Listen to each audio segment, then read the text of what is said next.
अध्याय 166। क्लीन 2 दिन बाद मैनक्रॉफ्ट सिस्टम ने जहाजों के एक डराने वाले बेड़े का स्वागत किया। विभिन्न आकार के 10 से अधिक विभिन्न अंतरिक्ष यान एक विशाल परिवहन जहाज के आकार के चारों ओर घूमते थे। फ्लैगशिप एक प्रामाणिक यांत्रिक वाहक था। उसकी यांत्रिक वहन क्षमता प्रणाली के अन्य सभी जहाजों से अधिक थी। दरबार में लौट रही रानी की तरह मालवाहक अपने अनुरक्षकों के साथ धीरे धीरे आंतरिक प्रणाली की ओर बढ़ी। वेस को कैप्टन सिल्वेस्ट्रा से अलर्ट मिला और वे पुल में प्रवेश कर गए। वह सचमुच बहुत बड़ा जहाज है।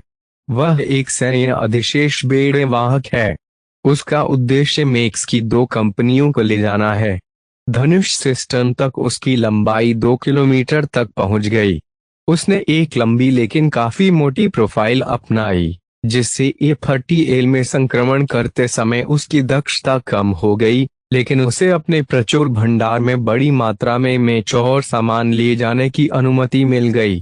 सच कहूं तो वे कोई जहाज नहीं है जिसे यहाँ किनारे पर पनपना चाहिए, सिल्वेस्ट्रा ने कहा। उसके चेहरे पर अस्वीकृति स्पष्ट थी। 3 या 4 नागरिक बड़े परिवहन लागत के एक अंश के साथ उस वाहक के समान भार ले जा सकते हैं। इस वरदान को दिन ब दिन चालू रखने के लिए आपको ईंधन और चालक दल पर जो धनराशि खर्च करनी पड़ती है, वे लाखों क्रेडिट में होनी चाहिए।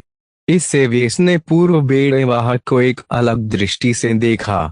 उसकी चमकदार नारंगी और गुलाबी कोटिंग ने यह स्पष्ट कर दिया कि वर्तमान में किसी भी सरकारी प्राधिकरण ने जहाज को चालू नहीं किया है। किसी निजी संगठन ने जहाज को छीन लिया होगा और उसे एक मोबाइल बेस में बदल दिया होगा। जहाज और उसके चालक दल में हजारों लोग होंगे। यहाँ तक कि बेनथाइम जैसी भारी आबादी वाली प्रणाली में भी बड़ी मात्रा में मेच निश्चित रूप से खतरा पैदा कर सकते हैं। वाहक बेड़े के उद्भव के लगभग आधे घंटे बाद बाराकोडा को एक नया ओलावृष्टि प्राप्त हुई। फ्लैगशिप ने सीधे संदेश के साथ कुछ कोड भेजे, जिससे यह स्पष्ट हो गया कि नवागंतुकों का मिशन से कुछ संबंध था। जय जयकार स्वीकार करें। आइए देखें कि क्या वे वही हैं जिनसे मुझे मिलना चाहिए। केंद्रीय प्रोजेक्टर जल उठा और एक वर्दीधारी पुल अधिकारी के शरीर का ऊपरी हिस्सा प्रदर्शित हुआ। अभिवादन। क्या मैं बाराकोडा के श्री लार्किंसन से बात कर रहा हूँ? यह सही है। लॉर्ड जेरेमिया काइन आपके आगमन की प्रतीक्षा कर रहे हैं। हम आपको आर्क होराइजन पर एक भोज में शामिल होने के लिए सादर आमंत्रित करना चाहते हैं। हमारा जहाज नियत समय पर एक शटल भेजेगा, इसलिए कृपया अपनी वर्तमान कक्षा बनाए रखें। समझा। मैं भोज में शामिल होने के लिए तैयार रहूंगा। संचार अधिकारी ने लापरवाही से अलविदा कहने के बाद बातचीत बंद कर दी। वेस ने प्रदर्शन को देखा और आर्क होराइजन के चारों ओर उड़ान भरने वाले एस्कॉर्ट की संख्या गिना। आने वाले दिनों में कितने और जहाज बेड़े में शामिल होंगे?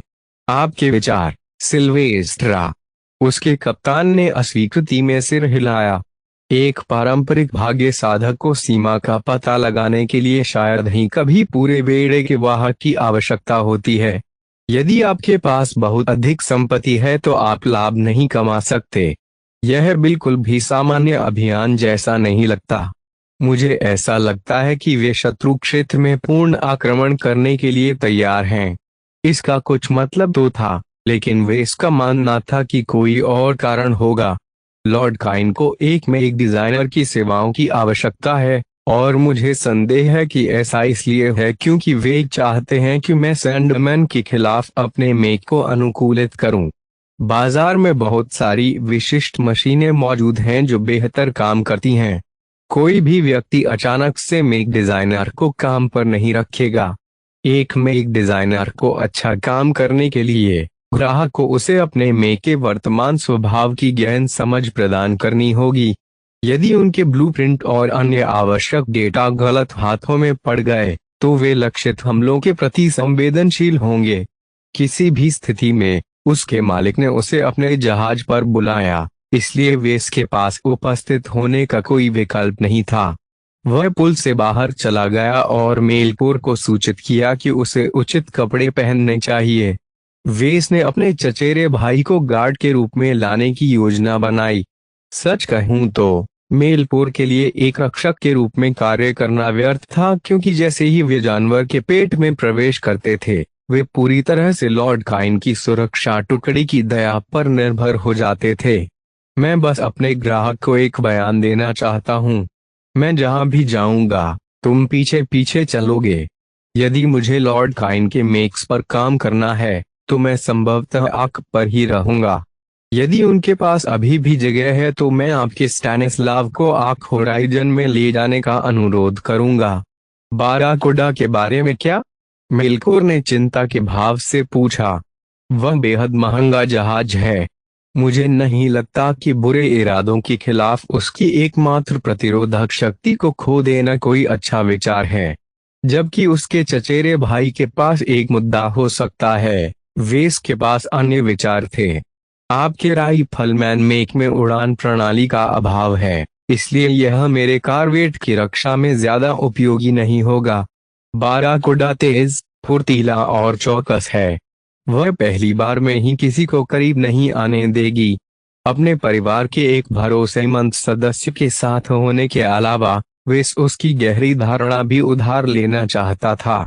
शायद उसका चचेरा भाई किसी बात पर गौर कर सकता है। अगर मैं इसे उनके जहाज पर लाऊंगा तो वे मेरा छज्जा जब्त कर लेंगे। जब मेहमान किसी अन्य के अंतरिक्ष यान का दौरा करते हैं तो उनके लिए यह प्रथा है कि वे न्यूनतम मात्रा में इलेक्ट्रॉनिक्स ही लाएं। मैं अपने वर्तमान वाइजर को एक निम्न तकनीकी संस्करण से बदल दूंगा जो उनके निरीक्षण में खरा उतरेगा। वेस को यह भी नहीं पता था कि मेलकोर के पास एक और छज्जा है। यदि आप ऐसा सोचते हैं तो आगे बढ़ें। वे आगामी भोज की तैयारी के लिए अपने अपने कमरों में लौट आए। वेस ने पहले से ही अपने इंटीग्रेव कपड़े पहने थे, इसलिए उन्होंने इसकी सेटिंग को एक शानदार दिखने वाली पोशाक में बदल दिया। उसके बाद वह अपने बिस्तर पर बैठ गया और लक्की को सहलाया जो उसकी गोद में घूम रहा था। मुझे तुम्हें भी साथ लाना होगा, उसने अपनी बिल्ली से कहा। मेरे करीब रहो और बहुत ज्यादा इधर उधर मत घूमो। मुझे संदेह है कि यदि आप कोई गड़बड़ी करते हैं तो हमारे मेजबान आपकी उपस्थिति की सराहना करेंगे। लकी ने गुस्से से उस पर म्याऊं म्याऊं की, लेकिन जब वेस ने उसकी पीठ पर हाथ फेरा तो उसने तुरंत म्याऊं म्याऊं करना शुरू कर दिया। हालांकि वे शांत दिखाई दिए, लेकिन वास्तव में वेस के मन में बहुत सारी चिंताएं थीं। एक बड़े अभियान ने जहां भी यात्रा की बहुत शोर मचाया। एक बात तो निश्चित है, लॉर्ड काइन के पास फेंकने के लिए बहुत सारा पैसा है। उनके ग्राहक ने अपने शूरवीरों को मिशन की पेशकश करने के लिए क्लिफोर्ड सोसाइटी से बहुत सी चीजों का वादा किया होगा। इससे वेस को यह अंदाजा हो गया कि लॉर्ड काइन किस प्रकार के रिटर्न का लक्ष्य रख रहे थे। आप कुछ चट्टानों को उठाने के लिए एक विशाल बेड़े वाहक को धन नहीं देते हैं।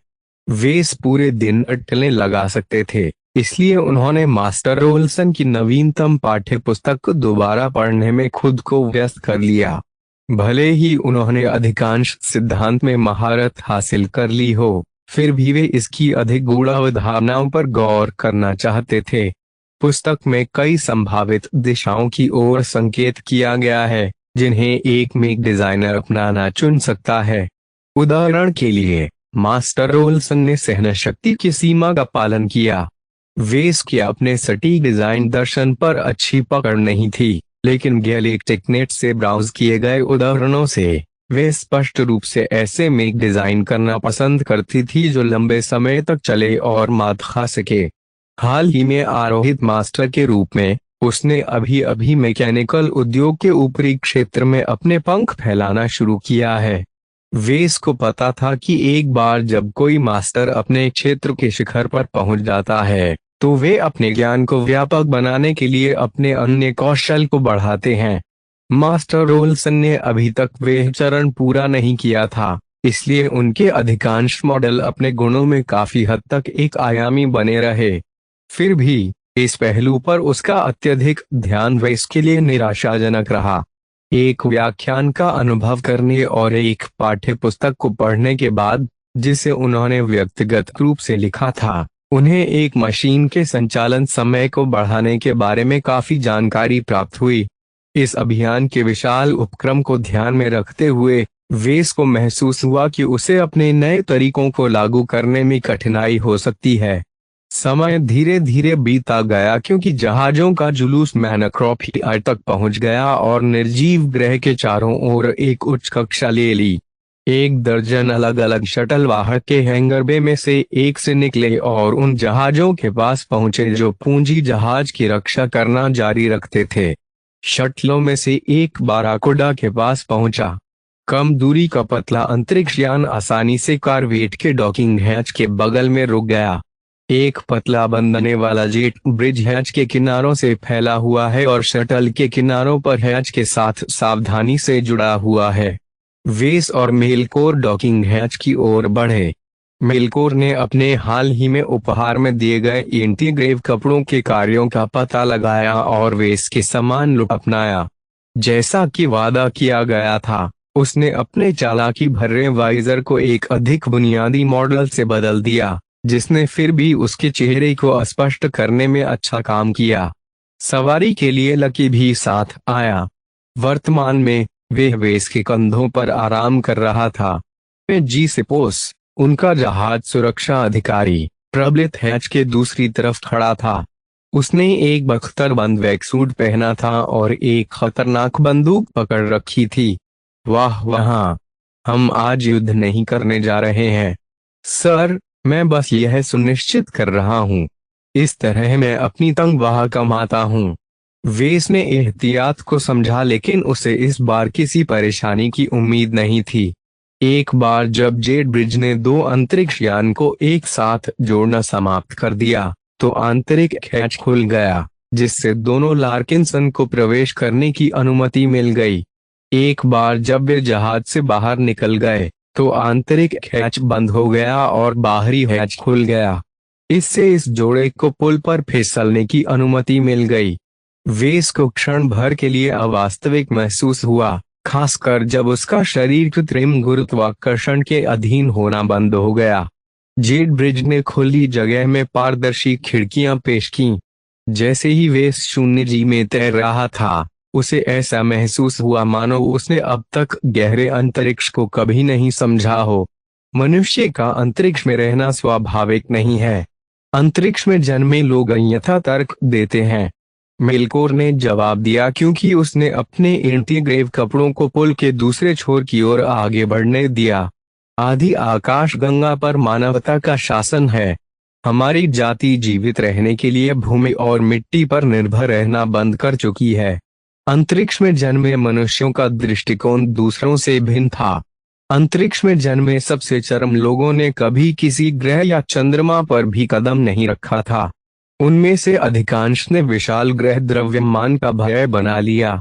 वे लगातार किसी ग्रह के विशाल द्रव्यमान, यहाँ तक कि कानूनों द्वारा कुचले जाने की चिंता करते हैं। भौतिकी ऐसी बेहूदगी की अनुमति नहीं देगी। वेस ने अपना सिर हिलाया और लकी के सिर को थपथपाया।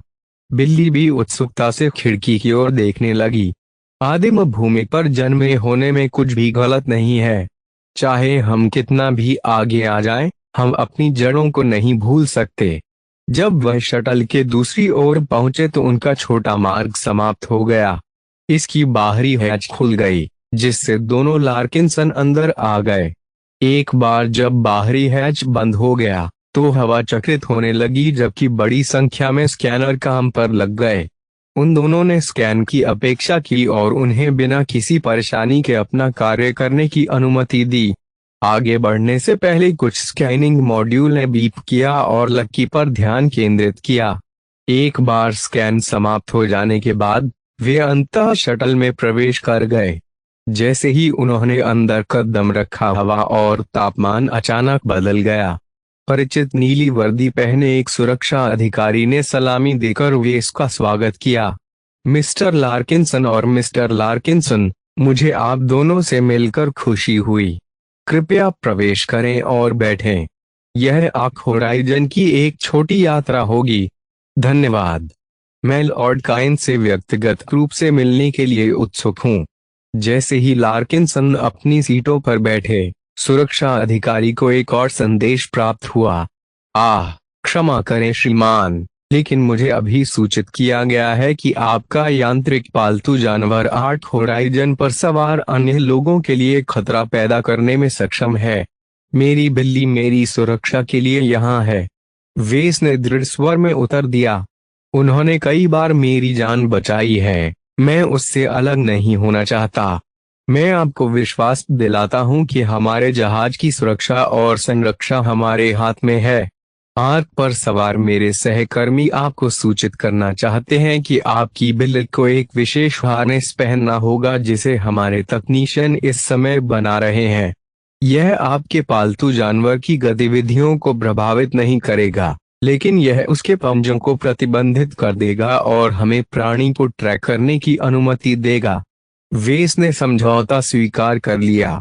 उसे विश्वास था कि यदि उसे कभी लकी को अपनी घातक शक्ति दिखाने की आवश्यकता होगी तो वह हार्नेस को नष्ट कर सकता है, लेकिन इसमें कुछ समय लगेगा। फिलहाल वेस के पास उचित प्रतिबंधों को स्वीकार करने के अलावा कोई विकल्प नहीं था। जैसे ही शटल बाराकुंडा से रवाना हुआ, वेस ने चारों ओर देखा और पाया कि शटल दूसरे जहाज के पास आ रहा था। शटल अपने वर्तमान विन्यास में लगभग 16 यात्रियों को आराम से ले जा सकता है। अगले घंटे में थोड़ी संख्या में अजीब कपड़े पहने पुरुष और महिलाएं शटल में दाखिल हुए। उन्होंने स्किन टाइट वेक सूट्स के ऊपर चमकदार परिधानों का मिश्रण पहना था। अंतरिक्ष में वेक सूट या ऐसा ही कुछ पहने बिना रहने की हिम्मत किसी की नहीं होती। विस्फोटक विषमपीड़न की स्थिति में जब वैक्स सूट आपके सिर को घेर लेगा तब भी आप कठोर निर्वात स्थान में जीवित रहने में सक्षम होंगे। अधिकांश नवागंतुक जहाज के कप्तान और विभिन्न स्क्वाड बलों के कोर कमांडर प्रतीत होते थे। उनकी कठोर निगाहें वेस पर टिकी और उसके शरीर को देखने के बाद उसे एक खतरे के रूप में खारिज कर दिया। उन्होंने खुद को एक सैनिक या एक पायलट के रूप में नहीं रखा। इतनी आसानी से बर्खास्त किए जाने पर वेस के मन में मिश्रित भावनाएं थीं।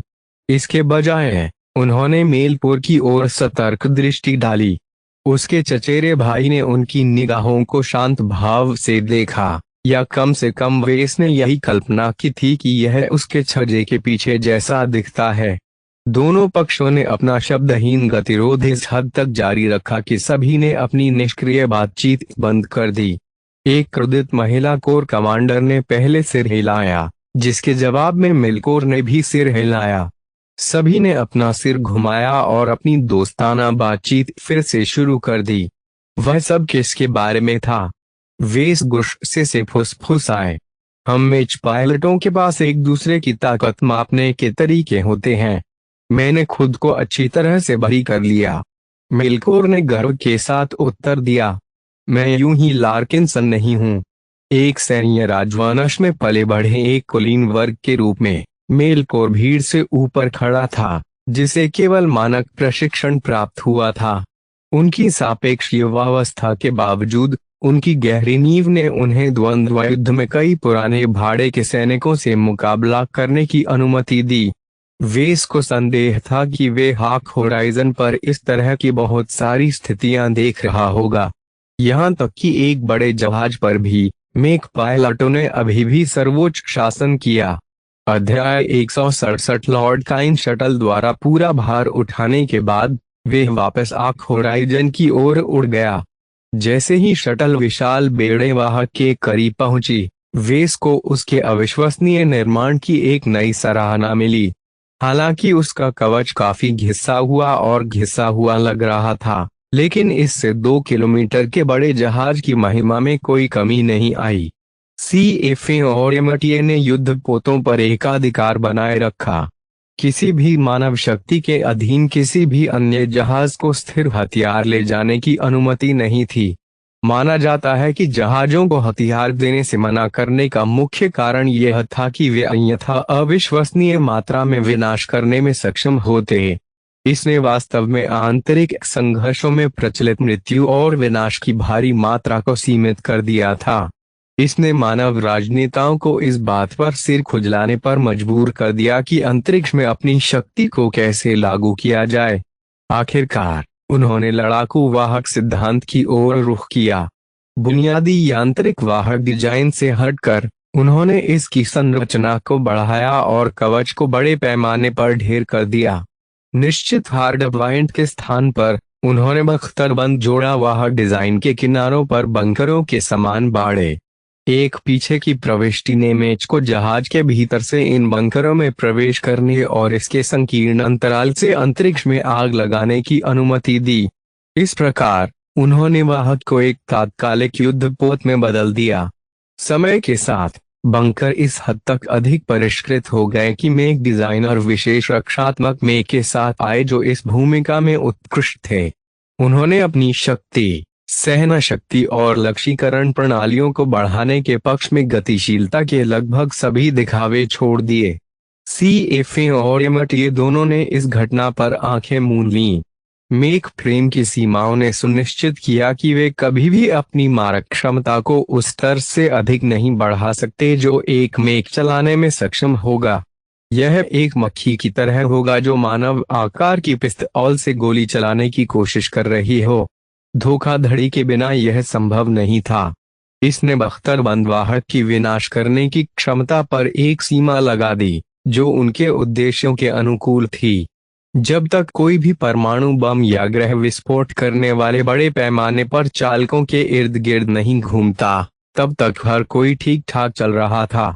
इंजीनियरिंग के दृष्टिकोण से बेस ने आर्क होराइजन की 100 से अधिक मैच ले जाने और क्षेत्र रक्षण करने की क्षमता की प्रशंसा की।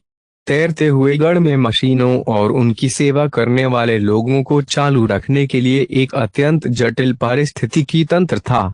शटल एक आभासी ऊर्जा स्क्रीन से होकर गुजरा और शटल यातायात के लिए बने छोटे हैंगर बे में से एक में प्रवेश कर गया। एक बार जब यह अपने निर्दिष्ट स्थान पर उतरा तो हैच खुल गया, जिससे यात्रियों को वाहक के व्यस्त डेक में प्रवेश की अनुमति मिल गई। कृपया इस तरफ से, एक वर्दीधारी परिचारक ने मेहमानों का स्वागत किया और उन्हें हैंगर से बाहर निकाला। वेस ने चारों ओर देखा और पाया कि हैंगर खाड़ी में सभी शटल बिल्कुल नए लग रहे थे। यह बाकी कैरियर के थोड़े घिसे पिटे और इस्तेमाल किए गए लुक से एकदम विपरीत था। एक बार जब वे गलियारों में प्रवेश कर गए और कई डेक से गुजरे तो हर कोई आर्क होराइजन की उम्र को महसूस कर सकता था। लॉर्ड काइन ने इसके उपयोगितावादी इंटीरियर को नवीनीकृत करने में बहुत अधिक समय और प्रयास नहीं खर्च किया था। उन्हें आश्चर्य हुआ कि लॉर्ड काइन ने सबसे पहले इतना महंगा जहाज खरीदने की परेशानी क्यों उठाई। चालक दल काफी चौकस लग रहा था, लेकिन जैसे ही वे कई हैंगर और मेक अस्तबलों से गुजरे, उन्होंने देखा कि कम से कम आधे मेक मेरे भाड़े के सैनिकों के स्वामित्व में थे। जैसे ही उसका मन सवालों से घूमता रहा, आखिरकार वे एक बड़े और विशाल भोजन कक्ष में पहुंचे। इसके लकड़ी के पैनल वाले इंटीरियर के साथ साथ दीवारों पर लगे रंगीन बैनर कमरे को एक उत्तम दर्जे का लुक देते हैं। प्रकाश के तैरते छोटे सूरज ने मनभावन रोशनी प्रदान की। प्रकाश की गेंदें सभी के सिरों के ऊपर आलस्य से घूम रही थीं, मानो ज्वार में बह गई हों। विभिन्न बड़ी गोलाकार मेजें मेहमानों की प्रतीक्षा कर रही थीं। यह स्पष्ट हो गया कि भोजन व्यवस्था 2 भागों में विभाजित हो गई थी। पहला स्तर मेक पायलटों के लिए आरक्षित किया गया था, जबकि अन्य पेशे अपनाने वालों ने खुद को टेबल के निचले स्तर पर बैठाया था। एक अजीब स्थिति सामने आई जहां मेलकोर को सत्ता की सीट के करीब बैठने का निमंत्रण मिला। आगे बढ़ो, मेलकोर, वेस ने अपने चचेरे भाई से आग्रह किया। अन्य मेहमानों का निरीक्षण करें और उनकी उत्पत्ति और प्रेरणाओं का पता लगाने का प्रयास करें। मुझे इस मिशन के बारे में बुरा लग रहा है, इसलिए मैं चाहता हूं कि आप अपनी आंखें खुली रखें। मेलकोर ने सिर हिलाया और वेस की पीठ थपथपाई। फिर मैं तुमसे बाद में मिलूंगा। इससे वेस क्रोधी दिखने वाला लकी बन गया। एक सुरक्षा अधिकारी ने उसकी बिल्लित पर बेड़ियों और बंधनों की एक श्रृंखला लगा दी थी जो उसे अपने ऊर्जा पंजों का उपयोग करने से रोक रही थी। लकी एक कैदी की तरह लग रहा था जिसके सभी अतिरिक्त उपकरण उसके अंगों से जुड़े हुए थे। चूंकि हार्नेस ने उसके पालतू जानवर की गतिशीलता को सीमित कर दिया था, इसलिए उसे इधर उधर ले जाना पड़ा। एक बार जब जोड़े को अपनी सीटें मिल गईं, तो वे अन्य मेहमानों के अपनी जगह लेने का इंतजार करने लगे। हवा में धीमी बातचीत होती रही क्योंकि हर कोई अपने साथी सहकर्मियों से परिचित होने लगा। नमस्ते। जहाज के कप्तान की वर्दी पहने एक अधेड़ उम्र की महिला ने बाएं ओर से उनका स्वागत किया। इस भोज में आमंत्रित होने के लिए आप काफी युवा लग रहे हैं। क्या आपके माता पिता आसपास हैं? इस प्रश्न ने उसे कुछ देर के लिए विचलित कर दिया। वेस ने महिला को सावधान दृष्टि से देखा। उसका प्रश्न हानिकर लग रहा था, लेकिन उसकी योग्यताओं को कमजोर करने का प्रभाव था। वेस बहुत अधिक जानकारी नहीं देना चाहते थे, इसलिए उन्होंने केवल एक वाक्य में उत्तर दिया, मैं एक मेक डिजाइनर हूँ। कैप्टन ने भौहें चढ़ा दी। क्या आप अभी कर रहे हैं? यह आपकी उपस्थिति को स्पष्ट करता है। मेरे हे भगवान! लॉर्ड काइन अंततः एक मेक डिजाइनर में रील करने में कामयाब रहे, और वे भी बहुत युवा। यदि प्रभु ने आप पर निर्णय लेने का निर्णय लिया है तो आप अवश्य ही एक महान प्रतिभावान व्यक्ति होंगे। एक सक्षम एक डिजाइनर को लाने के लॉर्ड काइन के आग्रह के कारण इस अभियान में कई महीनों की देरी हुई है। यह चिंताजनक लग रहा था। वेस को अभियान की सफलता में महत्वपूर्ण भूमिका निभानी पड़ सकती है। उसे यकीन नहीं था कि वह इस कार्य के लिए तैयार होगा। उन्हें अधिक विनम्र अभियान में भाग लेने की उम्मीद थी। यहाँ तक कि जब उनके मन में संदेह घूमने लगा, तब उनका मेजबान आखिरकार सामने आ गया। करीने से काटे गए भूरे बालों वाला एक बुजुर्ग व्यक्ति भगवान की तरह हवा से उड़ रहा था, स्वर लोगों के बीच उतरना। यहाँ तक कि प्रकाश के नरम बल्बों ने भी उसके बैंगनी वस्त्र रूप पर स्पॉटलाइट चमकाने के लिए कमरे को रोशन करना बंद कर दिया। विभिन्न प्रतीकों ने उनके कपड़ों की कई परतों को चिह्नित किया, जिनमें से एक को वेस ने एक महान शिखा के रूप में पहचाना। जब लॉर्ड काइन सभी के सिर के ऊपर से गुजरा तो किसी ने एक शब्द भी नहीं बोला। एक बार जब वह जमीन के करीब पहुंच गया, तो वह आसानी से घूम गया और सबसे आगे की मेज के शीर्ष पर एक सिंहासन जैसी सीट पर बैठ गया। केन ने झुर्रीदार हाथ उठाया, जिससे रोशनी वापस सामान्य हो गई। उस आदमी ने कमरे के चारों ओर धीरे से नजर डाली और संतुष्टि में सिर हिलाया। हर कोई यहाँ है। अच्छा, मैंने इस अभियान के पूरा होने के लिए बहुत लंबे समय तक इंतजार किया है। अब पहेली के अंतिम टुकड़े अपनी जगह पर आ गए हैं। यह भोज हमारे उद्यम की आधिकारिक शुरुआत का प्रतिनिधित्व करता है। कुछ मेहमानों ने राहत की सांस ली। जाहिर है, वे देरी खत्म होने का इंतजार कर रहे थे। वेस इन लोगों के पास गए और देखा कि उनमें से अधिकांश ने आर्क होराइजन पर सवार नियमित चालक दल के समान नीली वर्दी पहनी थी। आप में से कई लोग मुझे हाउस काइन के पूर्व संरक्षक लॉर्ड जेरेमिया काइन के रूप में जानते होंगे। मैंने अपनी युवावस्था में एक मैच पायलट के रूप में ट्रेच लायंस में लड़ाई लड़ी और अपने बाद के वर्षों में अपने कुलीन सदन का नेतृत्व संभाला। मेरे प्रेरित नेतृत्व के तहत मैंने अपने सदन को एक विशुद्ध व्यावसायिक पारिवारिक संस्था से कॉन्स्टेंस ग्रैंड किंगडम के नाम पर स्टार सिस्टम पर शासन करने के लिए ऊपर उठाया। आधे से अधिक अतिथियों ने अनजान भाव प्रदर्शित किए। Constance kingdom, Constance grand kingdom grey willow star sector में एक स्थापित दूसरे दर्जे का राज्य है, जो कुछ सेक्टर दूर है। कोमोडो स्टार सेक्टर तक पहुंचने के लिए आर्क होराइजन ने एक लंबा सफर तय किया है।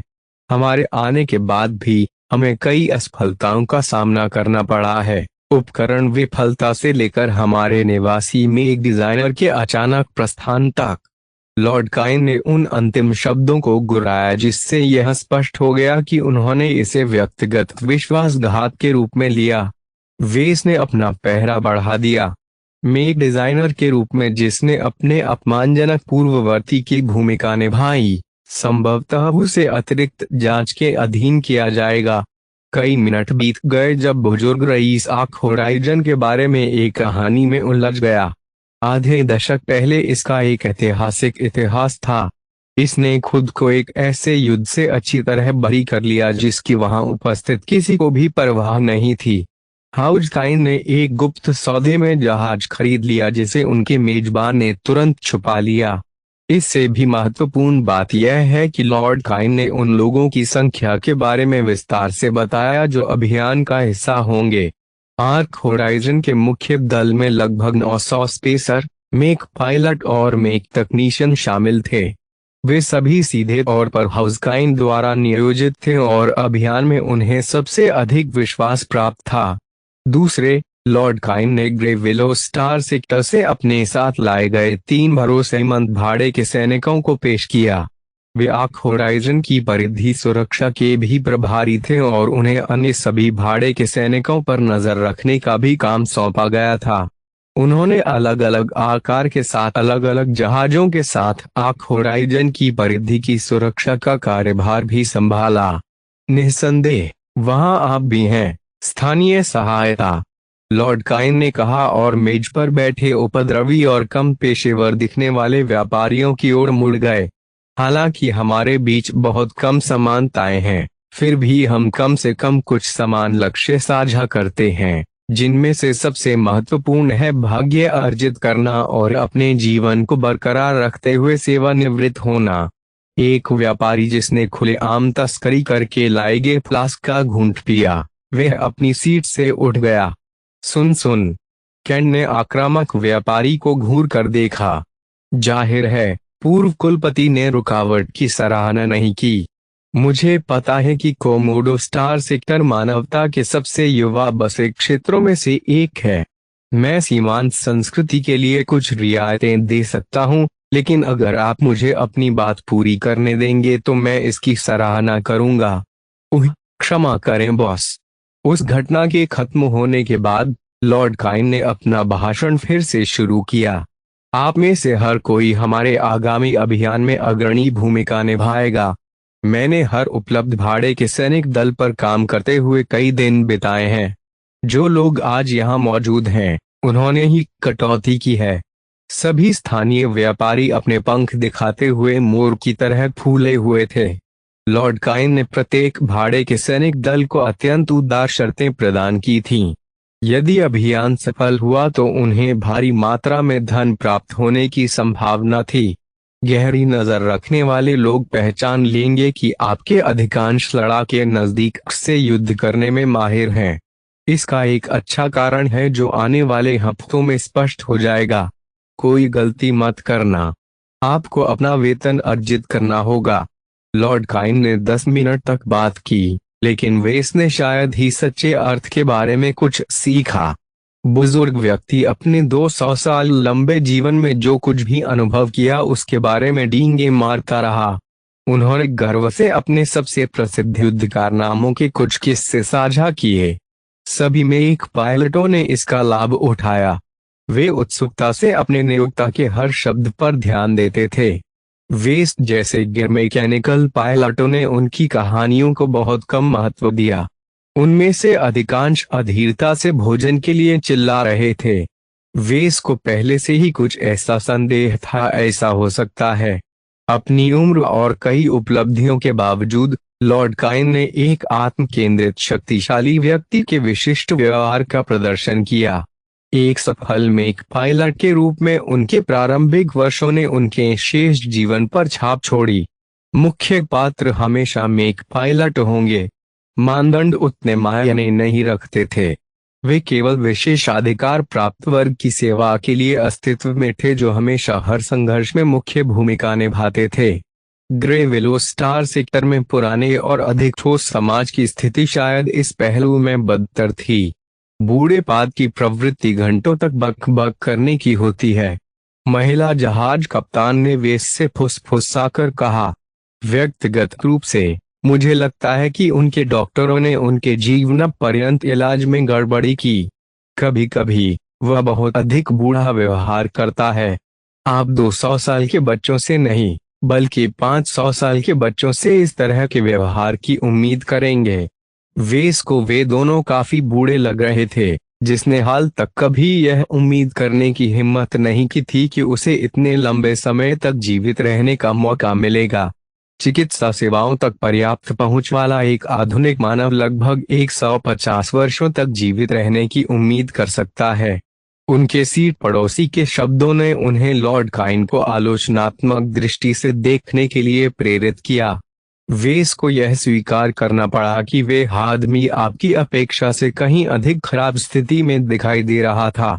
शायद कुछ पुराने युद्ध घावों ने उसके जीवन पर्यंत उपचार में बाधा उत्पन्न की। ऐसी बात एक से अधिक बार हुई।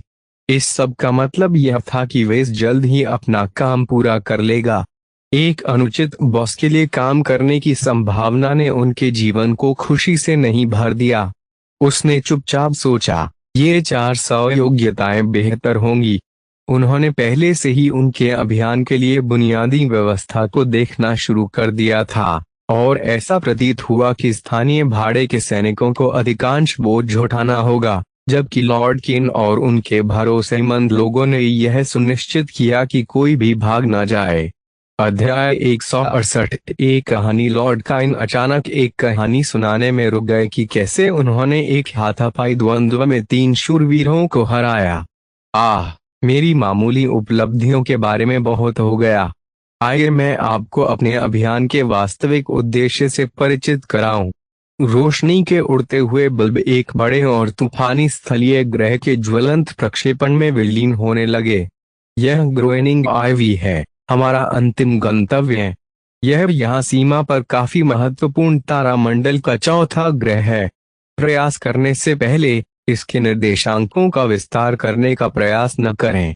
मेरे अधीनस्थों ने सावधानी पूर्वक उन सभी निशानों को मिटा दिया है जिनका उपयोग इसके सटीक स्थान को निर्धारित करने के लिए किया जा सकता है।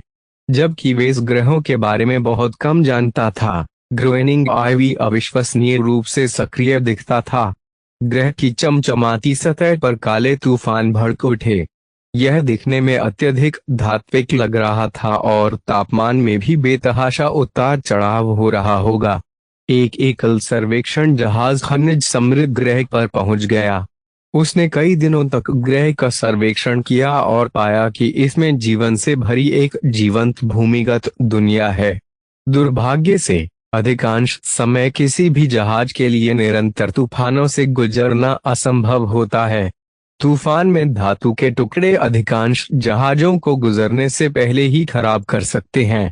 यहाँ तक कि एक कॉर्वेट या फ्रिगेट भी इस हमेशा मौजूद धातु के तूफान से चबा सकता है। वे इस प्रकृति की इस उग्र शक्ति के माध्यम से अपने बहुमूल्य बाराकोडा को डुबाना नहीं चाहेगा। इस प्रकार सर्वेक्षण जहाज ने सिस्टम छोड़ दिया। जहाज के कप्तान ने इस अजीबोगरीब प्रणाली का स्थान और विवरण अपने तक ही रखा। महीनों बाद सभ्यता में लौटने के बाद उन्होंने अपने जहाज द्वारा दर्ज किए गए डेटा को संसाधित किया और पाया कि तूफान लगातार चक्रीय रूप से मजबूत और कमजोर हो रहा है। ग्रोएनिंग आईवी का प्रक्षेपण शांत हो गया। कई तूफान थमने लगे, जबकि कुछ हिस्सों में दशकों में पहली बार साफ आसमान भी देखा गया। हर 27 साल में एक बार तूफान अपने अनुवाद काल में प्रवेश करता है। लगभग 40 मानक दिनों के लिए कोई भी जहाज जिसकी सतह पर उतरने में सक्षम होगा और ग्रह के वादा किए गए भूमिगत डोमेन में प्रवेश की तलाश करेगा। सर्वेक्षण जहाज के कप्तान को पता था कि उसके हाथ कुछ सोना लग सकता है, इसलिए उसने इसे खजाने की खोज करने वालों के एक अनुभवी समूह को बेच दिया। लॉर्ड काइन ने सावधानी पूर्वक इसमें शामिल लोगों का विवरण छोड़ दिया। वह नहीं चाहता था कि कोई उसकी पहचान का पता लगाए और उसकी पीठ पीछे ग्रोएनिंग सिस्टम के निर्देशांक का पता लगाए। इस अमूल्य ज्ञान को प्राप्त करने के बाद उन्होंने सही समय का इंतजार किया और भूमिगत दुनिया का पता लगाने के लिए एक अभियान भेजा। उन्होंने जो पाया उससे उनका भाग्य बदल गया। केंद्रीय प्रक्षेपण में कुछ रिकॉर्डिंग्स चलाई गईं। सभी ने विशाल धात्विक वनस्पतियों पर ध्यान दिया। यह चांदी, हरे और नीले रंग में रंगा हुआ जंगल जैसा लग रहा था। इस ग्रह पर स्वदेशी जीवन रूपों का विकास इस तरह से हुआ था कि उन्होंने अत्यंत कठोर मिट्टी में प्रचुर खनिजों का उपयोग किया। स्थानीय सूर्य से कोई प्राकृतिक प्रकाश इस भूमिगत भंडार तक नहीं पहुंचा, लेकिन कई अजीब चमकदार खनिजों ने विशाल क्षेत्र के विभिन्न हिस्सों को रोशन कर दिया। वे अपार शक्ति से चमके। गुफाओं को रोशन करने वाली रोशनी रेडियोधर्मी है, लेकिन वे एक पर्याप्त रोशनी प्रदान करने के लिए पर्याप्त नहीं है। एक बार अभियान में कुछ समय लगा नमूनों में उन्होंने पाया कि चमकते खनिज कम मूल्य वाले विदेशी पदार्थों से युक्त हैं। उन शब्दों पर हर कोई कांप उठा। जिस ग्रह में कम मूल्य वाली विदेशी वस्तुओं के अंश हैं, उसके पास उच्च मूल्य वाली विदेशी वस्तुओं का भंडार भी हो सकता है। आगे के सर्वेक्षणों से पता चला है कि विभिन्न पौधों ने मिट्टी से थोड़ी मात्रा में विदेशी तत्व निकाले हैं। दुर्भाग्य से एकाग्रता वास्तव में मायने रखने के लिए बहुत कम है। जब उन्होंने विदेशी वस्तुओं के पर्याप्त भंडार की तलाश में इलाके का सर्वेक्षण किया, तो उनका सामना अपने पहले देशी जानवरों से हुआ। 6 अंगों वाले हेक्सापोड्स की रिकॉर्डिंग अनुमानों में प्रदर्शित की गई। सबसे पहले जानवर नए मानव आगमन से सावधान और चिंतित लग रहे थे। अधिकांश जानवरों में कठोर धात्विक बाह्य कंकाल होता था और उनका आकार कुत्तों से लेकर हाथियों तक होता था। एक बार जब अभियान दल ने एक छोटे हेक्सापॉड को मारने की कोशिश की, तो उन्हें पहली बार हताहतों का सामना करना पड़ा। कुत्ते के आकार का हेक्सापॉड पर्याप्त मात्रा में लेजर किरणों का सामना कर सका। इसके धातु के खोल ने जितना संभव था उससे कहीं अधिक दक्षता के साथ गर्मी को अवशोषित और फैलाया। अंत में एक मशीन को हस्तक्षेप करना पड़ा और उसने प्राणी के ऊपर कदम रखा और अंततः उसे कुचल दिया। अचानक हुई आक्रामकता ने क्षेत्र में देशी जानवरों के स्वभाव को बदल दिया। वे अचानक गुस्से में आ गए, जिससे कई जानवर समूह पर टूट पड़े। हेक्सापोड्स को धमकाने में असमर्थता के कारण पैदल चलने वाले कई लोग मारे गए। एक भी हेक्सापोड को नुकसान पहुंचाए बिना आधे से अधिक गार्ड मार गए। उनकी लेजर राइफलों से कोई क्षति नहीं हुई। कुछ मामलों में जानवरों ने थर्मल ऊर्जा के मुक्त विस्फोट का भी आनंद लिया। यहाँ तक कि मेचों को भी बड़े जानवरों ने पीटा। इन अविश्वसनीय रूप से कठिन जानवरों को हराने के लिए बहुत सारी शारीरिक कुश्ती और जोर जोर से दौड़ लगानी पड़ी। मैं आपको इसके बाद का विवरण बताऊंगा। यह कहना पर्याप्त है। एक बार जब अभियान दल ने जानवरों का शव परीक्षण किया, तो उन्हें यह देखकर आश्चर्य हुआ कि उन सभी के पास एक अजीब और चमत्कारिक अंग था, जो विदेशी वस्तुओं के असाधारण मूल्यवान मिश्रण से युक्त था। यह अंग वे साधन है जिसमें ये हेक्सापॉड पनपने में सक्षम होते हैं। यह पर्यावरण से गर्मी को अवशोषित करता है और उन्हें अपने भारी अंगों को हिलाने के लिए ऊर्जा प्रदान करता है। एक चार्ट सामने आया जिसमें बताया गया कि इन ऊष्मा अंगों में किस प्रकार के विदेशी तत्व शामिल हैं। शीर्ष पर नाम के कारण भीड़ की ओर से पर्याप्त प्रतिक्रिया हुई। यहाँ तक कि जब वे इसने नाम की झलक देखी तो वह सीधा बैठ गया। ताप अंगों में पाए जाने वाले कई विदेशी पदार्थों में विशेष गुण होते हैं, लेकिन इन कम सांद्रता में वे बहुत मूल्यवान नहीं होते हैं। यहाँ एकमात्र अपवाद मोनो एक्सोराइट है। भोज में भाग लेने वाले अधिकांश लोग मोनो एक्सोराइट का मूल्य जानते थे।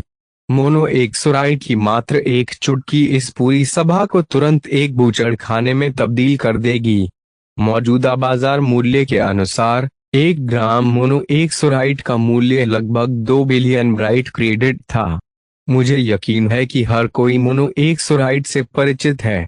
एफटीएल ड्राइव की रेंज को 50% तक बढ़ाने के लिए 50 मिलीग्राम मोनो एक्सोराइट पर्याप्त है। उच्च गुणवत्ता वाले मेक घटकों के निर्माण में मोनो एक्सोराइट की थोड़ी मात्रा का भी उपयोग किया जाता है। उपस्थित सभी मेक पायलटों ने पहले से ही इन जानवरों का शिकार करने का सपना देखा था। उनकी नजर में वे क्रेडिट के चलते फिरते थैले के अलावा कुछ नहीं थे। यहाँ तक कि वेस को भी अपने अतिरिक्त लालच को रोकना पड़ा। बाराकोडा को इतने सारे गठबंधन क्रेडिट की कीमत चुकाने का एक कारण यह था कि इसकी शक्तिशाली एफटीएल ड्राइव में पर्याप्त मात्रा में मोनो एक्सोराइट शामिल था। जब भी वह अपने कारवेट के साथ यात्रा करते थे तो उन्हें मोनो एक्सोराइड की शक्ति का प्रत्यक्ष अनुभव होता था। ऐसा प्रतीत होता है कि हेक्सापॉड अपने आहार से मोनो एक्सोराइड जमा करते हैं। वे समय के साथ विदेशी वस्तुओं को जमा करते हैं। अभियान ने अनुमान लगाया कि मोनो एक्सोराइड की मात्रा उनके आकार को निर्धारित करती है। जब वे हाथी के आकार तक पहुंच जाएंगे तभी उनके तापंगों को काटना सार्थक होगा। एक बार जब अभियान दल को अपनी पिछली मुठभेड़ से सीख मिली तो उन्होंने अपना गियर बदल लिया। उन्होंने पैदल चल रहे सभी लोगों को वापस बुला लिया और हाथापाई के हथियारों और बैलिस्टिक तोपों से लैस मेचों के दस्तों को बाहर भेज दिया। उन्होंने क्षेत्र के प्रत्येक प्रमुख हेक्सापॉड का पता लगाया और 3 सप्ताह में 20 से अधिक तापंगों का उत्पादन किया। चार्ट के अनुसार प्रत्येक तापंग में लगभग 200 मिलीग्राम मोनो एक्सोराइड होता है। इस अभियान के लिए पहले ही कई गुना अधिक भुगतान किया जा चुका है। हालांकि उन्हें मोनो एक्सोराइड का कोई बड़ा भंडार नहीं मिला था, लेकिन अब तक उन्होंने जो कई ग्राम मोनो एक्सोराइड इकट्ठा किया है वे उन्हें जीवन के लिए तैयार कर देगा। लॉर्ड काइन ने सिर हिलाया। दुर्भाग्य से अभियान ने अपना अनुशासन खो दिया। मेक्स के प्रत्येक दस्ते ने बाकी सबसे ऊपर हेक्सापोड्स का शिकार करने पर ध्यान केंद्रित किया। उन्होंने अपने आप को लालच में खो दिया और भूल गए कि वे विदेशी धरती पर काम कर रहे हैं। ये अनुमान डायनासोर के आकार के हेक्सापोड्स द्वारा घात लगाकर हमला किए जाने की छोटी आकस्मिक रिकॉर्डिंग में बदल गए। ये जानवर हाथी के आकार के जानवरों से ज्यादा बड़े नहीं हो सकते हैं, लेकिन उनके चमकदार धातु के तराजू बिना किसी समस्या की बड़ी संख्या में तोप के गोले का सामना कर सकते हैं और कई तलवार के वार को भी रोक सकते हैं। धार्मिक वन के राजाओं के रूप में नरसंहार शुरू हुआ। मेचों का व्यवस्थित रूप से शिकार किया गया। कई वैज्ञानिकों और गार्डों ने तुरंत अपना सामान पैक किया और अपने शटल में भाग गए। जैसे ही वे हवा में चढ़े, जंगल से चमगादड़ के आकार के पंखों वाले हेक्सापॉड का एक छोटा सा ज्वार बाहर आया। पूरे झुंड ने शटलों पर पथराव करना शुरू कर दिया। उन्होंने शटल के पतले कवच में सेंध लगा दी और उसके सिस्टम पर कहर बरपाना शुरू कर दिया। कई शटल कभी बाहर नहीं निकले। अंत में अभियान ने अपने 90% से अधिक जमीनी कर्मियों को खो दिया। इसके अलावा उन्होंने अपने सभी मूल्यवान मेक्स के साथ साथ अब तक काटे गए मोनो एक्सोराइड को भी खो दिया। ग्रोएनिंग आईवी की परिक्रमा करने वाले मदरशिप ने एकत्रित मोनो एक्सोराइड को पुनः प्राप्त करने के लिए कई शटल भेजे, लेकिन उन्हें निराशा हुई कि हेक्सापोड्स इसे पहले ही ले जा चुके हैं। शायद एक भाग्यशाली हेक्सापॉड ने पूरा भाग्य निगल लिया। वे इस कल्पना भी नहीं कर सकता था कि वह हेक्सापॉड कितना बड़ा हो सकता है जब वे उस सारे मोनो एक्सोराइड को पचा लेगा। लॉर्ड काइन अपनी पुनर्कथन के निष्कर्ष पर पहुंचे। उनकी सभी जमीनी संपत्तियों के नुकसान ने अभियान को बाधित कर दिया और उन्हें अपनी सभी शेष संपत्ति बेचने के लिए मजबूर किया। मेरे घर के एक एजेंट को एक निजी नीलामी में ग्रोएनिंग सिस्टम की अपनी दुर्भाग्यपूर्ण यात्रा के लॉग जीतने का मौका मिला। अब हम यहाँ हैं, 27 साल बाद। हर कोई जानता था कि यह अभियान किस प्रकार का अवसर प्रस्तुत करता है। जहां तक वेस की बात है, उसे अंततः पता चल गया कि लॉर्ड काइन ने एक डिजाइनर की मांग क्यों की। सटीक विवरण अभी भी उसके पास नहीं है, लेकिन उसने शायद सोचा कि उसे इन चरम स्तर के हेक्सापोड्स के खिलाफ लड़ाई का सामना करने में सक्षम होने के लिए हर किसी के मैच को अनुकूलित करने का काम सौंपा जाएगा। वेस ने पहले ही निगलना शुरू कर दिया है। इन पशु राजाओं की अद्भुत शक्ति ने उसे भयभीत कर दिया। वे भारी शूरवीरों की तरह मजबूत थे, लेकिन हल्के हथियारों की तरह तेजी से आगे बढ़ते थे। उनकी अविश्वसनीय ताकत को कोई भी एक तंत्र से पराजित नहीं किया जा सका। रात्रि भोज के बाद मैं आप सभी से एक एक करके मिलूंगा। इस अभियान के दौरान ग्रोएनिंग सिस्टम के निर्देशांक की सुरक्षा के लिए हमें कई सावधानियां बरतनी चाहिए। भाग लेने का इरादा रखने वाले प्रत्येक जहाज को अपने क्वांटम उलझाव नोट्स और एपटीएल ड्राइव पर प्रतिबंध स्वीकार करना होगा। इसके अलावा आपको एक संपर्ककर्ता को भी स्वीकार करना होगा जो मेरे बेड़े के साथ समन्वय का प्रभारी होगा। जहाज के बहुत सारे कप्तान नाराज दिखे, लेकिन उनके पास मानने के अलावा और कोई चारा नहीं था। ऐसी व्यवस्था सदैव होती रही। हालांकि इससे भाड़े के सैनिक असुरक्षित हो गए। यदि संपर्ककर्ता उनके जहाजों में तोड़फोड़ करने का विकल्प चुनता, तो व्यवहार में वे केवल धमकी मिलने पर ही ऐसे कठोर साधनों का सहारा लेते थे। उपस्थित सभी लोगों ने पहले ही CAFA द्वारा लागू कुछ गैर प्रकटीकरण समझौतों और प्रतिबंधात्मक अनुबंधों पर हस्ताक्षर कर दिए थे। जो कोई भी जानबूझकर अवहेलना करेगा उसे सभ्य क्षेत्र में अवांछित व्यक्ति माना जाएगा। यह उपस्थित कुछ भाड़े के सैनिकों को नहीं रोक सकता है, इसलिए लॉर्ड काइन ने अपने मूल ग्रे विलो स्टार सेक्टर से 3 पेशेवर भाड़े के सैनिकों के साथ साझेदारी की। साथ में उनके पास सबसे बड़े जहाज और सबसे मजबूत जहाज थे। वेस को नहीं पता था कि स्थानीय भाड़े के सैनिक इन व्यवस्थाओं के साथ क्यों गए थे। उस व्यक्ति ने स्पष्ट रूप से उनके साथ तोप के चारे की तरह व्यवहार करने का इरादा किया था। शायद उनका लालच उनके सामान्य ज्ञान पर हावी हो गया। एक बार जब उनका भोजन मेजों पर आ गया, तो सभी ने भोजन करना शुरू कर दिया।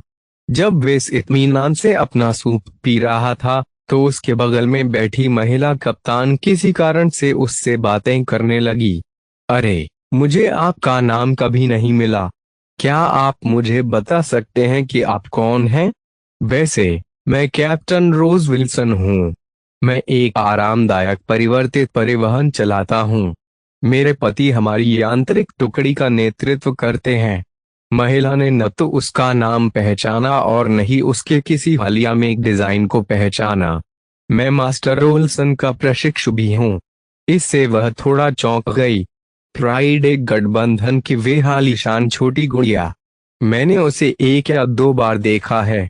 उसके पहनावे मेरे जहाज से भी अधिक मूल्यवान है। मास्टर में डिजाइनर किसी भी राज्य के लिए एक रणनीतिक संसाधन है, वेस ने संक्षेप में बताया। अगर वह चाहे तो एक ही डिजाइन विकसित करके उतनी कमाई कर सकती है जितनी एक ग्रह 1 साल में कमा लेता है। फिर तुम यहाँ क्यों हो? उसने भौहें सिकोड़ ली। अच्छा प्रश्न। मेरा मानना है कि नए क्षितिजों का अनुभव करना होगा और उम्मीद है कि वह जीवित रहेगा, लेकिन वेस ने इसका उल्लेख नहीं किया। मेरे गुरुवार आज उन ऊंचाइयों तक पहुंचने में सक्षम हैं जिनका वे आनंद ले रहे हैं क्योंकि उन्होंने अपने पूरे करियर के दौरान वास्तव में कड़ी मेहनत की है। मैं तो बस उनके नक्शे एकदम पर चल रहा हूँ। यह हर चीज पर लागू होता है। मैं आज जहाँ हूँ वहाँ आसानी से नहीं पहुँचा। वह एक समझदार लड़की है, ठीक है। रोज इस तरह हंसी जैसे उसने स्वीकार ही नहीं किया हो कि मास्टर रोल्सन उसकी उम्र से 2 गुना है। लॉर्ड काइन को आप जैसे प्रतिभाशाली व्यक्ति से बहुत उम्मीदें होंगी।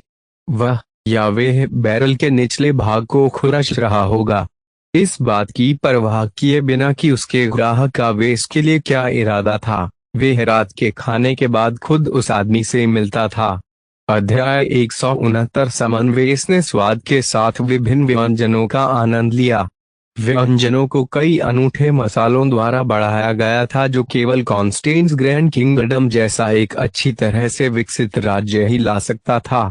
जब उनके मुंह में विस्फोट हो गया तो बहुत से स्थानीय लोगों को थोड़ी घबराहट हुई। ताजगी या गर्मी का अप्रत्याशित विस्फोट। एकमात्र चीज जो उसे पसंद नहीं थी वे कैप्टन विल्सन की लगातार बकबक थी। हालांकि उसने उसे बहुत अपमानित किया, लेकिन जब भी उसने भाड़े के सैनिकों के बारे में बात की तो उसने उपयोगी जानकारी का भी उल्लेख किया। वह निश्चित रूप से गपशप करना पसंद करती थी।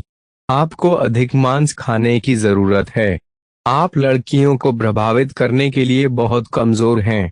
एक अच्छा लड़का जिम में कुछ समय बिता सकता है। हमारे बॉस के साथ साझेदारी करने वाले 3 भाड़े के संगठन सभी पेशेवर हैं। उन्होंने आर्क होराइजन के हैंगर का आधा हिस्सा भर दिया और वे अपने स्वयं के परिवहन पर और भी अधिक मेक लाए। उनके पास इतनी मारक क्षमता है कि लॉर्ड काइन भी उन्हें आदेश नहीं दे सकते।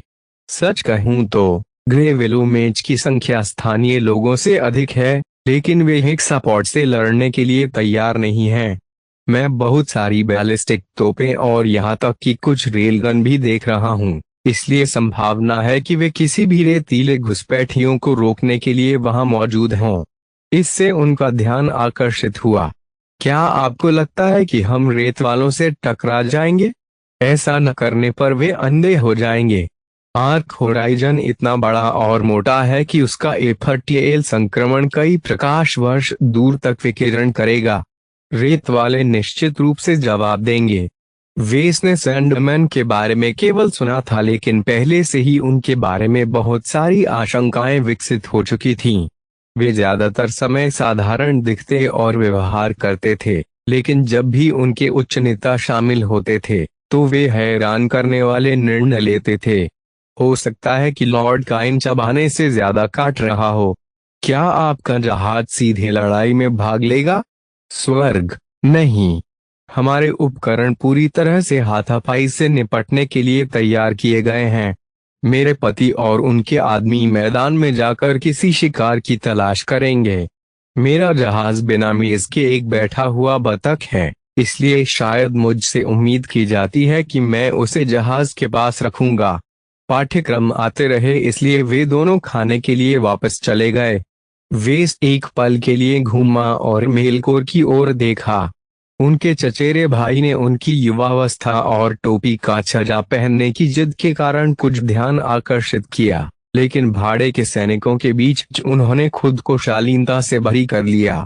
वे दो अलग अलग दुनियाओं में रहते थे, इसलिए मेलकोर में उन पुरुषों और महिलाओं के साथ बहुत कम समानता थी जिन्होंने कड़ी मेहनत और धैर्य के माध्यम से सामान्यता से बाहर निकलने का रास्ता बनाया। लेकिन वे और कुछ नहीं तो एक सैन्य परिवार द्वारा उठाए गए एक कुलीन वर्ग के रूप में उसकी पृष्ठभूमि का सम्मान करते थे। कैप्टन विल्सन ने उसकी निगाहों का पीछा किया और सीटी बजाई।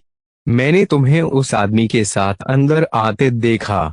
हे भगवान, उसके पास इतने कम उम्र के आदमी के लिए एक सुंदर काया है, इतना लचीला और सघन। उसके पास वास्तव में कुछ सघन मांसपेशियां होनी चाहिए। वो मेरा चचेरा भाई है। आपका परिवार वास्तव में भाग्यशाली है कि उनके बीच एक चतुर डिजाइनर और एक तेजतर्रार पायलट है। आप दोनों कहाँ से हैं?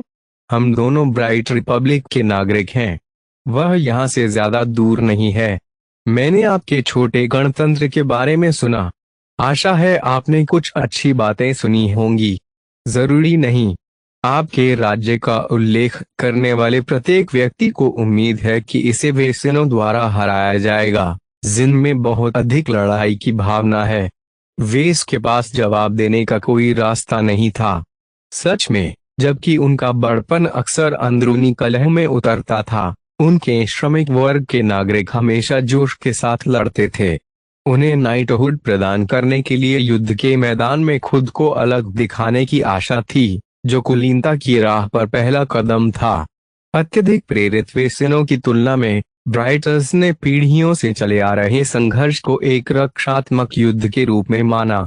कोई भी ग्रह जो उनके हाथ में आ जाता था अक्सर बहुत अधिक प्रतिरोध नहीं करता था। जहां तक औसत नागरिक का सवाल है, उन्होंने केवल मकान मालिक बदले। ब्राइट रिपब्लिक के इतने लंबे समय तक टिके रहने का एकमात्र कारण यह था कि इसने पेशेवर सेना में बहुत अधिक निवेश किया था। मुझे अपने राज्य पर विश्वास है। हमने कई बार वेसेनों का बचाव किया है। इस बार भी कुछ अलग नहीं होगा। विल्सन ने कंधे उचकाए। यदि यही बात आपको खुश करती है। वैसे वेसेन्स की बात करें तो आपको केलर ब्लेड्स पर नजर रखनी चाहिए। उसने प्रिंसिपल टेबल के अंत में चुपचाप बैठे एक भाड़े के कमांडर को इशारा किया। वह आदमी स्वयं केलर ही होगा। वेसियन का रंग गहरा था और उसका शरीर लंबा, मजबूत था। केवल कुछ अन्य भाड़े के सैनिक ही उसकी भारी संख्या और ताकत की बराबरी कर सकते थे। केलर ब्लेड्स के बारे में आप क्या जानते हैं? ओह, सामान्य के अलावा और कुछ नहीं। वे कुछ वर्षों से मैनाक्रॉपिट से काम कर रहे हैं। मैंने सुना है कि उसने किसी छोटे रईस को नाराज कर दिया और उसे अपने घर से भगा दिया। वह सीमाओं को पार करने के इच्छुक भविष्यवक्ताओं और शोधकर्ताओं की रक्षा करने वाले सितारों के बीच एक सभ्य जीवन व्यतीत कर रहा है। यह उतना डरावना नहीं लगता। विल्सन ने सिर हिलाया। ब्लेड को कम मत समझो। उनके समूह के बारे में डरावनी बात यह है कि वे कम भुगतान वाले मिशनों को पूरा करने के बावजूद हमेशा बेहतर गियर का उपयोग करते हैं। कौन जानता है कि उन्हें अपना पैसा कहां से मिलता है। यह बहुत अधिक संदिग्ध लग रहा था। या तो कमांडर केलर के पास कोई समर्थक था या उसने कम सम्मानजनक तरीकों से बहुत अधिक अतिरिक्त आय अर्जित की। यहाँ तक कि कैप्टन विल्सन जैसे गपशप को भी इससे अधिक कुछ नहीं पता था। इसलिए वे दोनों वापस अपने भोजन की ओर मुड़ गए। एक शानदार रात्रि भोज के बाद उनका मेजबान अपने स्टेट रूम में लौट आया और अपने मेहमानों को शराब के साथ छोड़ दिया और उन्हें समन मिलने तक इंतजार करने का आदेश दिया। सभी ने इंतजार किया। लॉर्ड काइन ने धैर्यपूर्वक मेहमानों को जोड़े में बुलाया। कैप्टन विल्सन ने कहा कि उन्होंने सबसे पहले सबसे प्रतिष्ठित भाड़े के सैनिकों को बुलाया और उनकी प्रतिष्ठा के अनुसार सूची तैयार की। कमांडर केलर और उनके जहाज के कप्तान को बीच में ही समन प्राप्त हुआ, इसलिए उनके पास अच्छी मात्रा में मैच होंगे। कैप्टन विल्सन को अंत में एक समन मिला जब डाइनिंग हॉल लगभग खाली हो गया था। वेस ने विनम्रता से उसकी ओर सिर हिलाया। भले ही उसने कभी अपना मुंह बंद नहीं किया, फिर भी उसने कई उपयोगी बातें बताईं। वेस के पास अब उन भाड़े के सैनिकों की बेहतर तस्वीर थी जिन्होंने इस अभियान के लिए साइन अप किया था। यदि उसने उसे चेतावनी नहीं दी होती तो वे कभी नहीं जान पाता कि केलर के ब्लेड वेसिया से आए थे। सभी स्थानीय भाड़े के सैनिकों के चले जाने के बाद गैर लड़ाकों को बुलाया जाने लगा। इससे पहले कि वेस की बारी आती, कुछ वैज्ञानिक आगे बढ़ गए। वेस को पता चला कि वे कुछ प्रसिद्ध एक्सोबायोलॉजिस्ट थे। उन्हें संभवतः हेक्सापोड्स को विच्छेदित करने और उनकी कमजोरियों का पता लगाने का प्रभारी बनाया जाएगा। वैज्ञानिकों के जाने के 15 मिनट बाद एक परिचारक ने बड़े पैमाने पर खाली हॉल में प्रवेश किया और अंत में वेस को बुलाया। श्री लार्किंसन, लॉर्ड काइन अब आपसे मिलना चाहेंगे। उसने सिर हिलाया और अपनी सीट से उठ गया। मेलकोर ने भी उस दीवार को धक्का दिया जिस पर वे झुका हुआ था और लकी को उठा लिया। वेस ने सोचा कि अगर वह पूर्व कुलपति से बात करते समय अपने पालतू जानवर को पकड़ेंगे तो यह असभ्य हो सकता है। एक सुरक्षित छत तक पहुंचने से पहले परिचारक उन्हें कुछ गलियारों से होकर ले गया। कुछ सुरक्षा अधिकारियों ने उनके शरीर की जांच की और वे दोनों साफ निकले। हालांकि लकी ऐसा नहीं कह सका। कृपया अपनी आज्ञाएं सौंपें और अपने पालतू जानवर को बाहर छोड़ दें। जब आप लॉर्ड काइन से मिलेंगे तो वह सुरक्षित रहेगा। वेस जानता था कि वह अनुरोध को अस्वीकार नहीं कर सकता। उन्होंने अपने नियोक्ता की सुरक्षा को बहुत गंभीरता से लिया। उसने बहुत अनिच्छा से अपनी कलाई की गांठ अलग की और एक ट्रे पर रख दी। उन्होंने उन्नत कोम की सुरक्षा पर भरोसा किया, इसलिए सुरक्षा अधिकारी में एक डिजाइनर सिस्टम तक पहुंचने में सक्षम नहीं होंगे। फिर भी वे इसकी उपस्थिति के बिना भयानक रूप से नग्न महसूस करता था। मेलकोर ने कम उपद्रव किया। उसने ऐसे व्यवहार किया जैसे उसके पास छिपाने के लिए कुछ भी नहीं है और सटीकता की एक छोटी लेकिन प्रभावशाली उपलब्धि में उसे ट्रे पर फेंक दिया। जहां तक लकी का सवाल है, वे क्रोधित मूड में डेक पर बैठ गया। आपको प्रवेश के लिए मंजूरी दे दी गई है। लॉर्ड काइन ने एडमिरलों के लिए बने एक स्टेट रूम पर कब्जा कर लिया। पूरे कमरे ने एक घर जितनी जगह ले ली और एक अंतरिक्ष यान पर जगह के असाधारण उपयोग का प्रतिनिधित्व किया जो आमतौर पर प्रत्येक घन मीटर का पूरा उपयोग करता था। डाइनिंग रूम की तरह काइन ने इंटीरियर को एक क्लासिक हवेली में बदल दिया। ढेर सारी ट्रॉफियां और स्मृति चिन्ह उपलब्ध स्थान पर छप गए। गिरे हुए भाड़े के सैनिकों के बैनर दीवारों पर लटके हुए थे, जबकि कांच में बंद मेज के टूटे हुए टुकड़े योग्य विरोधियों के स्मारक के रूप में उनके सामने मंडरा रहे थे। वेस और मेलकोर धीरे धीरे कमरे में चले गए और ऊंचे डेस्क के सामने ऊंची कुर्सियों पर बैठ गए। लकड़ी के फर्नीचर ने डेस्क के पीछे बैठने वाले को बहुत अधिक गौरव प्रदान किया।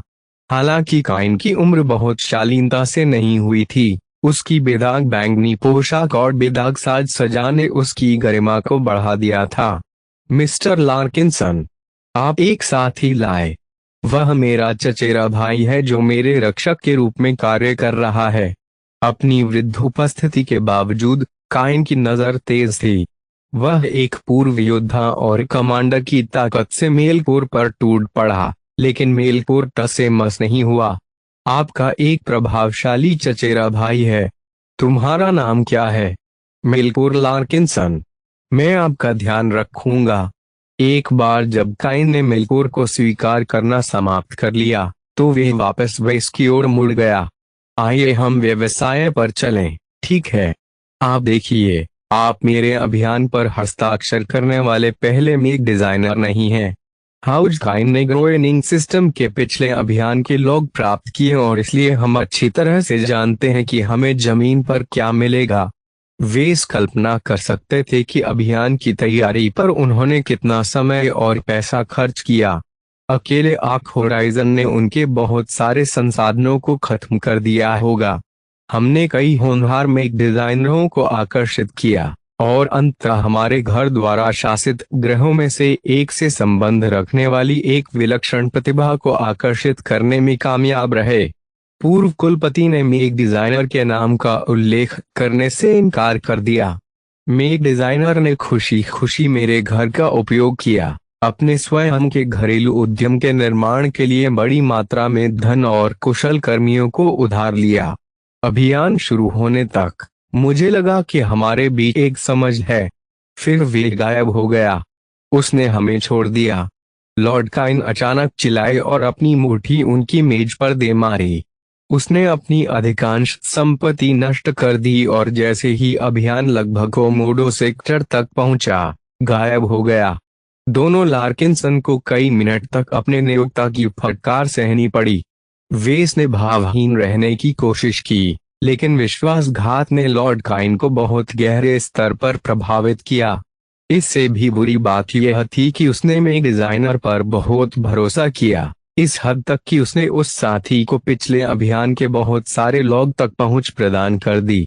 इसका मतलब यह था कि पिछला मेक डिजाइनर ग्रोइनिंग सिस्टम के निर्देशांक का पता लगाने में सक्षम हो सकता है, यहाँ तक कि वेस को भी बहुत दूर तक सोचने की जरूरत नहीं पड़ी कि यह कितनी बड़ी आपदा हो सकती है।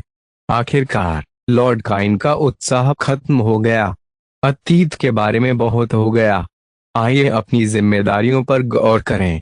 उन्होंने एक परिचित रिकॉर्डिंग का एक छोटा सा प्रक्षेपण बुलाया। इसमें हेक्सापॉड राजाओं में से एक द्वारा कई मेक को तोड़ते हुए दिखाया गया है। हम इन अत्यधिक विकसित जानवरों का सामना करने के लिए बाध्य हैं। उनसे निपटना होगा, कठिन वायुमंडलीय परिस्थितियों के कारण। यहाँ तक कि जब तूफान अपनी सबसे शांत स्थिति में होता है, तब भी हम हार्डवेयर की मात्रा सीमित कर पाते हैं। प्रक्षेपण एक जटिल चार्ट में बदल गया।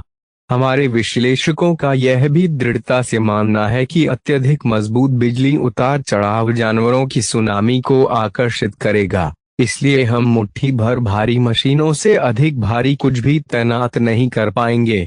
लॉर्ड काइन अंततः आगे बढ़े कि उन्होंने राजाओं से निपटने की योजना कैसे बनाई।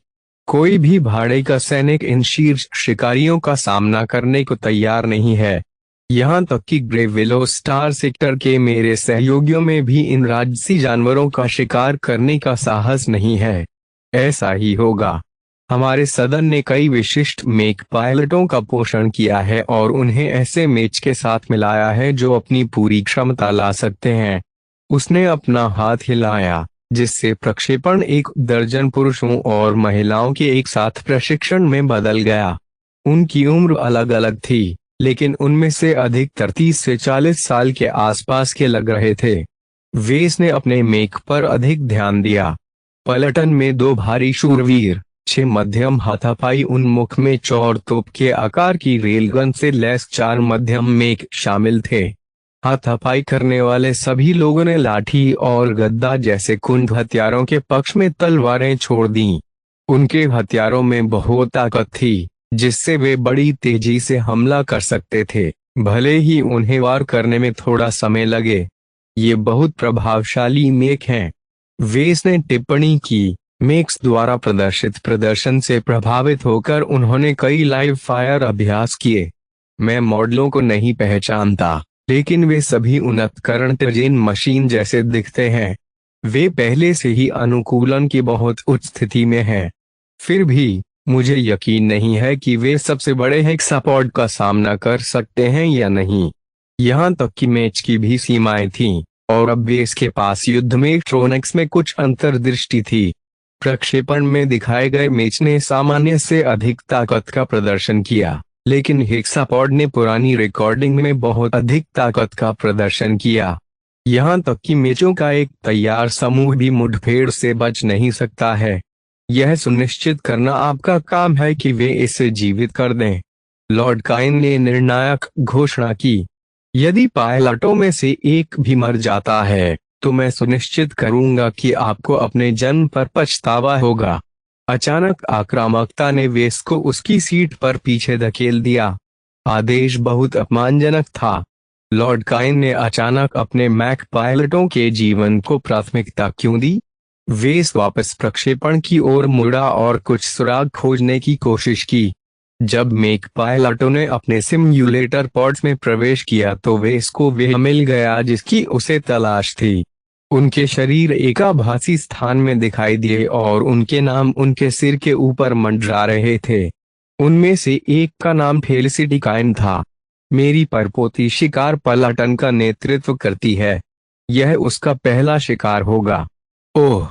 अध्याय 170 शिकार पलाटन। बाद में लॉर्ड काइन ने बारीक विवरणों पर चर्चा की। वह एक और परित्याग से बचने के लिए वेस को अपने पास रखना चाहता था। वेस ने केन के कड़े शब्दों वाले सुझाव पर कोई आपत्ति नहीं जताई, लेकिन वह चाहता था कि मेलकोर उसके साथ रहे। उसने पहले से ही अपने चचेरे भाई की उपस्थिति को एक वरदान के रूप में पाया। भले ही अन्य मेक पायलटों ने उनका सम्मान नहीं किया, उन्होंने मेलपोर की ताकत को स्वीकार किया। आर्क में आपके चचेरे भाई के लिए एक बर्थ उपलब्ध है। अभियान के नेता ने कुछ सेकेंड के विचार के बाद उत्तर दिया, मैं उसे तुम्हारे साथ जाने की अनुमति दूंगा, लेकिन तुम्हें अपने हथियार पीछे छोड़ने होंगे। अच्छे से। उन्होंने जिम्मेदारियों और शर्तों का एक विस्तृत सेट तैयार किया है। वेस आर्क होराइजन में स्थानांतरित हो जाएंगे और शिकार प्लाटून के मैच को बेहतर बनाने पर पूर्णकालिक काम करेंगे। बेड़ा वाहक एक कॉम्पैक्ट लेकिन आधुनिक मेक निर्माण कार्यशाला के साथ आया था, जो उसके पूर्ववर्ती द्वारा तैयार किया गया था। विश्वासघात को छोड़कर उस व्यक्ति ने अपना पर्याप्त बजट अच्छे से खर्च किया। विशेष रूप से 3D प्रिंटर गति और सटीकता में लगभग डॉर्टमुंड से मेल खाता था। अभी के लिए मेक तकनीशियनों ने नए प्रतिस्थापन भागों को बनाने के लिए प्रिंटर का उपयोग किया, लेकिन उम्मीद है कि वे इस मशीनों का बेहतर उपयोग करेगा। कार्यशाला तक पहुंच के साथ साथ वे इसको वाहक के अच्छी तरह से भंडारित कच्चे माल के भंडार को प्राप्त करने का भी अधिकार था। यह सुनिश्चित करने के लिए कि वह अपने भंडार को बर्बाद न करे, लॉर्ड काइन ने एक विचारक को नियुक्त किया जो उसकी गतिविधियों पर नजर रखता था। मुझे इससे कोई दिक्कत नहीं है, वेस ने उत्तर दिया। वह जानता था कि लॉर्ड काइन को उस पर बहुत अधिक भरोसा नहीं था। वह वैसे भी वेस पर कड़ी नजर रखेगा ताकि वे उसे रास्ते से हटा सकें। उन्होंने बाराकोडा की तैनाती पर भी चर्चा की। एक तेज और काफी आधुनिक कारवेट के रूप में वह एक आदर्श स्काउट के रूप में कार्य करेगी। लॉर्ड काइन अपने दल को अपने लोगों के साथ मजबूत करना चाहते थे, लेकिन वेस ने इस मुद्दे पर अड़ंगा लगा दिया। मैं बहुत अधिक विदेशी नहीं चाहता मेरे जहाज पर, वह अत्यंत मूल्यवान है।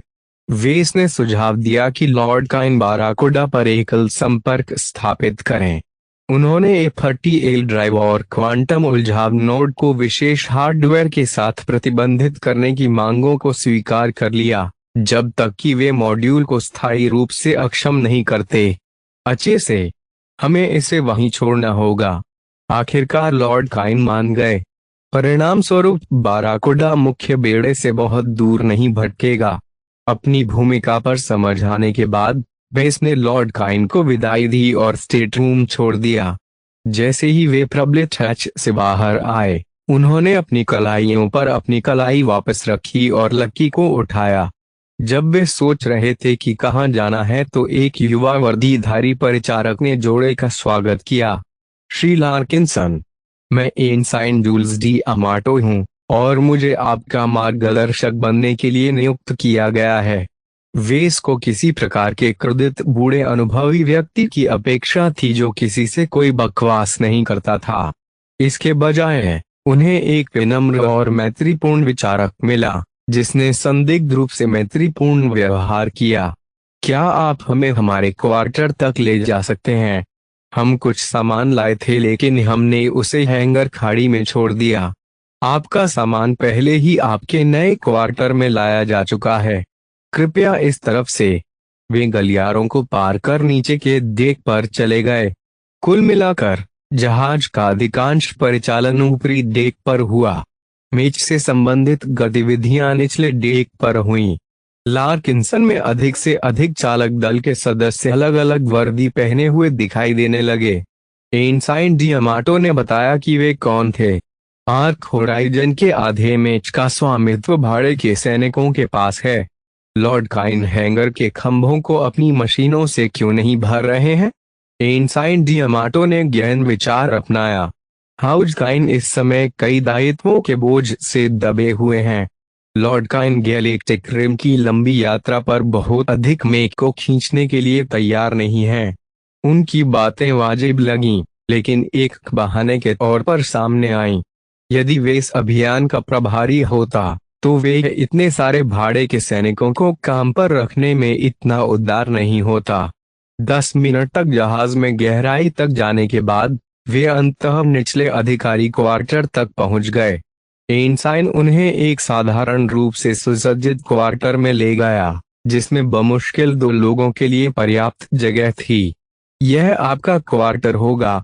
आपका कुम पहले से ही लॉक में बंद है, लेकिन मैं आपको इसमें कोई भी कीमती सामान या संवेदनशील डेटा स्टोर करने की सलाह नहीं देता। कृपया आराम करें। लेडी फेलिसिटी से आपका परिचय कराने से पहले मैं कल सुबह आपको नाश्ते के लिए ले जाऊंगा। एक बार जब डी अमाटो ने क्वार्टर छोड़ दिया तो हैच बंद हो गया, जिससे लार्किंसन को गोपनीयता का भ्रम हो गया। वेस ने आप भरी और निचली चारपाई पर बैठ गया जबकि मिलकोर ने यह देखने के लिए अपना सामान जांचा कि क्या वे अभी भी बरकरार है। उन्होंने हमारे सामान की जांच की। उन्होंने कहा, यही अपेक्षित है। हाउस काइन काफी विक्षिप्त हो गया है। वेस को अपने पूर्ववर्ती की असामयिक वापसी के कारण एक कठिन कार्यभार की उम्मीद थी। यह सुनिश्चित करने की उसके कार्य में एक बड़ी बाधा बन सकती है कि शिकार पलाटन जीवित और अक्षुण्ण रहे। मिशन के बारे में आपके क्या विचार हैं? लॉर्ड काइन विवरण पर प्रकाश डालते हैं। मिलकोर अपना सामान देखने के बाद बल्कहेड के सामने झुक गया। अब तक की सबसे बड़ी अनिश्चितताओं में से एक सैंडरमैन से निपटने की उनकी योजना है। यह स्पष्ट है कि ग्रोइनिंग सिस्टम उनके प्रभाव क्षेत्र में आता है। और कुछ भाड़े के सैनिकों पर आपका क्या प्रभाव है? स्थानीय भाड़े के सैनिक काफी सक्षम हैं, लेकिन उनमें अनुशासन की कमी है। उनमें से आधे लोग जल्दी गुस्सा हो जाते हैं जबकि बाकी आधे लोग चुपचाप अपनी योजनाएं बनाते रहते हैं। मैं प्रभावित नहीं हूँ। दूसरी ओर ग्रे विलो स्टार सेक्टर के 3 भाड़े के सैनिकों से आपकी अपेक्षा से थोड़ा अधिक सक्षम व्यवहार करते हैं। क्या यह अच्छी बात नहीं है? जॉर्ज की घुड़सवार सेना ऐसे व्यवहार कर रही है मानो वे अभी भी सेना का हिस्सा हों। आदिला का चुना एक सामान्य धर्म से बंधा हुआ है। जहां तक आवारा प्रेतों की बात है, वे सामान्य दिखने की पूरी कोशिश करते हैं, लेकिन मेरी इंद्रियां मुझे बताती हैं कि वे डरावने हैं। यह उससे कहीं अधिक जटिल लग रहा था जितना उसने शुरू में सोचा था। वेस ने सोच में अपना चेहरा सिकोड़ लिया। क्या ऐसा हो सकता है कि कॉन्स्टेंस ग्रैंड किंगडम के विभिन्न गुटों की इस अभियान में हिस्सेदारी हो? मैं उस शर्त पर अपना पैसा लगाऊंगा। हाउस काइन ने संभवतः बहुत अधिक हरकतें की थीं। एक बार जब कॉन्स्टेंस ग्रैंड किंगडम को उसके इरादों के बारे में पता चला, तो उन्होंने संभवतः अपनी शर्तें लगा दी। सच्चाई अलग हो सकती है, लेकिन वेस ने जो इकट्ठा किया, उससे यह सच प्रतीत होता है। विदेशी भाड़े के सैनिकों ने जहाज को अपना माना और हाउस काइन के अधिकारियों पर कोई ध्यान नहीं दिया। स्थिति मिनट दर मिनट और अधिक जटिल होती गई। उसे पहले से ही गद्दारों और लीक करने वालों से संघर्ष करना पड़ा। उनकी असली पहचान कोई मायने नहीं रखती। मेरी एकमात्र चिंता शिकार पलाटन के मेजों पर काम करना होना चाहिए। उनके पास साझा करने के लिए और कुछ नहीं था। जब वेस ने पूछा कि क्या मेलकोर के पास किलर की छाप है, तो उसके चचेरे भाई ने जवाब दिया कि उसे यह भी नहीं पता था कि किलर वेसिया साम्राज्य से आया था। खैर, हम एक दूसरे के साथ ज्यादा बातचीत नहीं करेंगे। केलर और उसके लोगों को संभवतः जमीन पर भेज दिया जाएगा। चल कर सोने के लिए। वे थोड़ा स्नान करने के बाद जल्दी ही अपने बिस्तर पर दुबक गए। क्वार्टर में रोशनी कम होने पर लकी बड़ी मेहनत से वे इसके बगल में चढ़ गया। सावधान, भाग्यशाली। मैं नहीं चाहता कि तुम्हारे नितंब मेरे चेहरे पर दबें। उसने सिसकारी भरी। अगली सुबह वे दोनों काफी जल्दी उठ गए। वेस ने अपना चेहरा खुजाया और अपनी बिल्ली की ओर नाराजगी भरी दृष्टि से देखा। लकी ने अपनी गतिशीलता की कमी पर अपनी निराशा व्यक्त की होगी। मेलकोर को उसे एक बच्चे की तरह अपने साथ ले जाना पड़ा। सुप्रभात, श्री लार्किंसन। ऑफिसर्स में इसके दरवाजे पहले ही खुल चुके हैं। कृपया इस तरफ से। एनसाइन डियामाटो उन्हें ऑफिसर्स मेस में ले आए, जहां उन सभी ने हल्के नाश्ते का आनंद लिया। वेस को पिछली रात के भोज से अभी भी पेट भरा हुआ महसूस हो रहा था, इसलिए उसने अपना नाश्ता टोस्ट और कॉफी तक सीमित कर दिया। उनका पेट भरने के बाद उनका गाइड उन्हें हाउस काइन की पोशाक वाले मेजों से भरी एक हैंगर खाड़ी में ले आया। अब जब वेस ने करीब से देखा, तो उसने देखा कि दूसरे दर्जे के राज्य को आमतौर पर जो फील्डिंग करनी चाहिए, उसकी तुलना में मैच की गुणवत्ता कम थी। हालांकि वे सभी वर्तमान पीढ़ी के लोग प्रतीत होते थे, लेकिन उन पर पहले से ही उम्र के निशान थे। मेघ की गुणवत्ता केवल तभी बढ़ी जब वे उस अनुभाग में प्रवेश कर गए जहां शिकार पलाटन स्थित थी। जबकि वेस ने पहले ही मॉडलों को एक प्रक्षेपण में देखा था, उन्हें सामने आते देखकर उन्हें उनकी क्षमताओं पर अधिक गहरा प्रभाव पड़ा। बड़ी संख्या में पुरुष और महिलाएं करीने से सजी हुई पंक्तियों में खड़े थे। शरद ऋतु के भूरे बालों वाली एक परिचित सी दिखने वाली महिला अपने मातहतों के सामने अपनी बाहों को अपनी छाती के सामने मोड़कर खड़ी थी। जब वेस करीब आया, तो उसे नहीं पता था कि पलाटन का स्वागत कैसे किया जाए। उन्होंने केवल एक बाहरी सलाहकार के रूप में हस्ताक्षर किए थे, इसलिए सलाम के साथ जवाब देना उचित नहीं होगा। वह अवश्य ही किसी परीक्षा में असफल हो गया होगा, क्योंकि फेलिसिटी काइन की अभिव्यक्ति में खटास आ गई थी। क्या आप हमारे नए मेक डिजाइनर हैं? यह सही है। मुझे आशा है कि इस मामले में आपका सहयोग मिलेगा, मिस काइन। वह तो देखा जाना बाकी है, और मुझे वह मत कहो। मैं शिकार पलाटन का कमांडिंग ऑफिसर हूँ। मेरी हाउस संबद्धता का मेरी वर्तमान स्थिति से कोई लेना देना नहीं है, इसलिए मैं उम्मीद करता हूं कि आप मुझे कैप्टन काइन या मैडम कहकर संबोधित करेंगे। हाँ मैम। वेस को नहीं पता था कि क्या वे आम तौर पर मेक डिजाइनरों से नफरत करती थी या क्या उसने उसे किसी तरह से नाराज कर दिया था। कैप्टन काइन ने अब और समय बर्बाद नहीं किया और चलने से पहले तुरंत अपने दल को बर्खास्त कर दिया। तितर बितर हो रहे दल में से एक बूढ़ा बैरल छाती वाला आदमी आगे आया। उसके रवैये पर बुरा मत मानना। अभियान की सफलता उसके कंधों पर है, इसलिए वे अभी बहुत सारी जिम्मेदारियां उठा रही है। मुझे लगता है कि उसने पिछले में एक डिजाइनर के विश्वासघात को कड़ी मेहनत से लिया। क्या आप इसे नहीं जानते? आपका पहला काम वर्कशॉप और उसके स्टोर की जांच और ऑडिट करना है। मेरे लोगों ने पहले ही रिकॉर्ड की जांच कर ली है और उन्हें कुछ भी गलत नहीं मिला है। लेकिन अगर आप मदद करेंगे तो इससे मदद मिलेगी। हमारे रिकॉर्ड की दोबारा जांच करते समय आप यह भी जान सकेंगे कि आपको क्या काम करना है। वह आदमी आगे बढ़ा और उसने अपना परिचय लांस रामिरेज के रूप में दिया, लेकिन सभी ने उसे केवल चीफ रामिरेज कहा। शिकार प्लाटून के मैच को बनाए रखने के प्रभारी वरिष्ठ एनसीओ के रूप में रामिरेज ने वेस को उन्मुख करने का कर्तव्य उठाया था। मैं और मेरे आदमी शिकार पलाटन की चालों से बहुत परिचित हैं। उम्मीद है कि आप 4 अलग अलग मॉडलों पर काम कर रहे होंगे। चीफ रामिरेज उसे अपने अस्तबल में आराम कर रहे प्रत्येक मैच के करीब ले आए। सबसे पहले 2 भारी शूरवीर थे। अजाक्स ओलंपियन अपने देश में एक लोकप्रिय मॉडल के वेरिएंट हैं। वे अपनी ढालों के साथ प्रभावों को अवशोषित करने में महान हैं, लेकिन उनके पास गति बनाए बिना एक अच्छी तरह से बख्तरबंद हेक्सापॉड को धमकी देने के लिए पर्याप्त हाथ की शक्ति नहीं है। बेस मॉडल के बजाय एक वेरिएंट क्यों चुने? नियमित अजाक्स एक मानक भारी शूरवीर है जो दूर से होने वाली क्षति को सोखने के लिए है। दूसरी ओर अजाक्स ओलंपियन नजदीकी खतरों के खिलाफ महान है। यह किसी भी खतरे से निपटने और उसे करीब से रोकने में माहिर है। दावा सुनते ही वेस को मेक पर संदेह हुआ। वह देख सकता था कि अगर शूरवीर को नियमित मशीन से जूझना पड़ता है तो वह काफी अच्छा काम करता है। अगर वह सबसे कमजोर हेक्सापॉड राजाओं से भी कुश्ती लड़ने की कोशिश करता तो वह ऐसा नहीं कह सकता था। अगला स्थान वोल्मर है। यह एक हथियार विशेषज्ञ मंच है जिसमें गति, कवच और शक्ति का अच्छा संतुलन है। जबकि 2 भारी शूरवीर बड़े शूरवीरों को पकड़ कर रखेंगे, 5 वोल्मार्स उनकी आंखों और उनके शरीर के अन्य कमजोर हिस्सों को कुचलने का प्रयास करेंगे। उनके पास विशाल सिक्सलेगों को कुचलने के लिए पर्याप्त बल होना चाहिए। क्या आप इसके बारे में निश्चित हैं?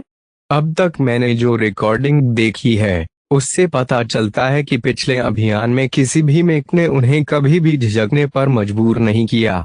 वे मेक पायलट बेवकूफ थे। आधे समय में वे घबरा गए और आंख मूंद कर हमला करने लगे।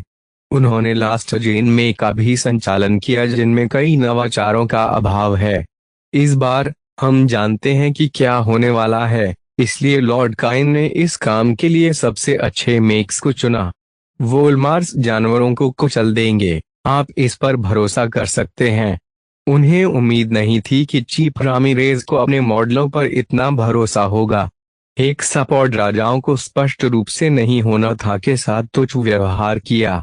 वेस ने हल्के से सोचा कि चीफ रामिरेज अपने प्रभार के तहत मैच से बहुत अधिक जुड़ गए थे। एक बाहरी व्यक्ति के रूप में वेस के पास अधिक शांत दृष्टिकोण था। उन्होंने वोल्मार्स को एक अच्छी तरह से बनाया गया आर्म्स मास्टर डिजाइन माना, हालांकि इस व्यापक अनुकूलता की कीमत चुकानी पड़ी। उसने सोचा कि लड़ाई को लंबा खींचे बिना एक हेक्सापॉड राजा को खत्म करने के लिए उन्हें बहुत अधिक शक्ति की आवश्यकता है। अंत में रामिरेज ने रेलगन मशीन का प्रदर्शन किया। एम्पायरियन एक मुख्य धारा मॉडल है जो पूरी तरह से रेलगन चलाने के लिए समर्पित है। एम्पायरियन का हर पहलू अपनी रेलगन तोप को शक्ति प्रदान करने और सर्वोत्तम लक्ष्यीकरण प्रदान करने की ओर झुका हुआ है। यह पूर्ण चार्ज पर हर 5 सेकंड में एक स्लग को फायर करने में सक्षम है। यह कितनी गोलियां चला सकता है? एक विस्तारित बैकपैक मॉड्यूल के साथ यह 60 शॉट्स के लिए गोला बारूद और शक्ति प्रदान करने में सक्षम है। इससे पहले कि वे बंद हो जाएं या भाग जाएं, यह 4 बड़े लग्स को नरम करने के लिए पर्याप्त से अधिक है। अब तक दिखाए गए सभी मैचों में से वेस ने अपनी अधिकांश आशा एम्पायरियंस पर लगाई है। उनकी अत्याधुनिक रेलगनों ने बहुत अधिक प्रहार किया, हालांकि उनकी फायरिंग दर ने उन्हें विशेष रूप से प्रभावित नहीं किया। एक हेक्सापॉड राजा उस समय दूरी को कम कर सकता है जब एम्पायरियन ने एक ही वॉली दागी हो। मैंने देखा है कि आपने मुझे अब तक केवल 3 मॉडल दिखाए हैं, जबकि मुझे स्पष्ट रूप से याद है कि 4 होने चाहिए थे। चीफ रामिरेज ने अपना सिर खुजलाया। कैप्टन काइन एक अनुकूलित मशीन का संचालन करते हैं। उसने सख्त आदेश दिया कि तुम्हें उसके बच्चे के करीब न जाने दिया जाए। महान। वेस को पता था कि उसे कैप्टन काइन के साथ बर्फ तोड़ने का प्रयास करना होगा। उसने कुछ गंदी नजरों को नजरअंदाज नहीं किया था। उनके पूर्ववर्ती ने निश्चित रूप से यहाँ के कुएं में जहर डाल दिया था। अब किसी को मेक डिजाइनरों पर भरोसा नहीं था। वह शिकार करने वाली पलाटन को यह कैसे साबित कर सकता था कि उसका इरादा उन सभी को धोखा देने का नहीं था।